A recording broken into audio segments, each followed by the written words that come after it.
Welcome back to Fuji Guy's channel. My name is Francis. So in this series of videos, we're going to take a look on how to use certain features of the X-T4. So if you're interested, keep on watching.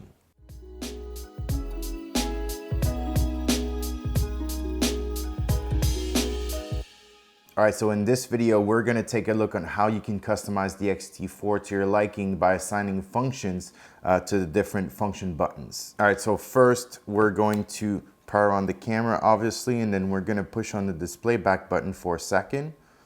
And then we're going to see all the functions here onto the right side. And then we have a diagram on this side that will show us where the button is located in green.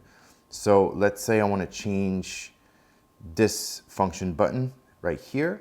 So I just press onto the right side to access the function pages. So we have 8 of them.